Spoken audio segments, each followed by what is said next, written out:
Cambridge doesn't top league tables by virtue of reputation alone. The university prides itself on being at the forefront of most academic subjects, and you'll frequently find yourself being taught by those whose books you'll be reading. You have a Michaelmas term, Lent term and Easter term, and they're only 8 weeks long, so you only have to be in Cambridge for 8 weeks, which means while you are here, things are quite intense and your academic schedule is quite rigorous. The work at Cambridge is quite challenging. You're always feeling like you're being pushed as far as you can go. You do have to do quite a lot of work. I do English, I have a lot of essays that we have to do every week. But it is really rewarding.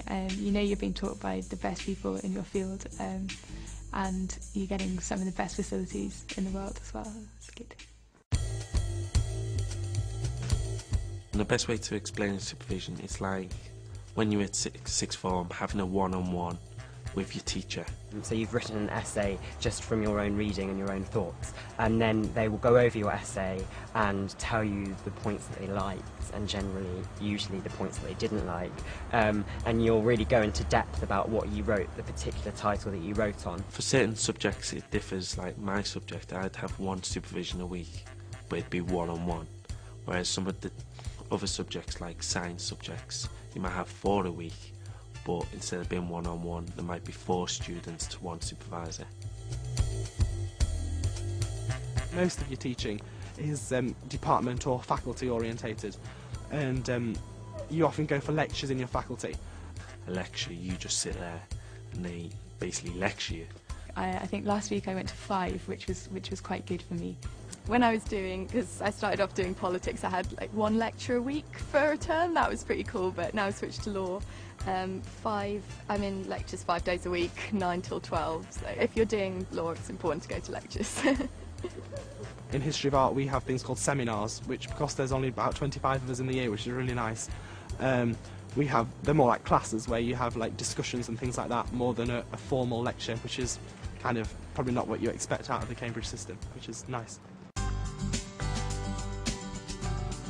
And there's 3 types of libraries: college libraries, faculty libraries and university library.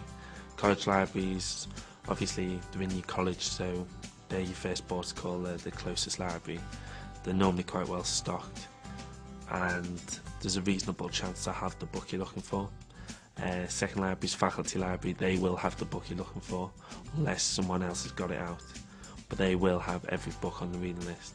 And then failing all that, which doesn't happen very often, then you go to university library, which has every book there is, and only third years can get books out of university library, which means that it's very rare that the book you want has been taken out by someone.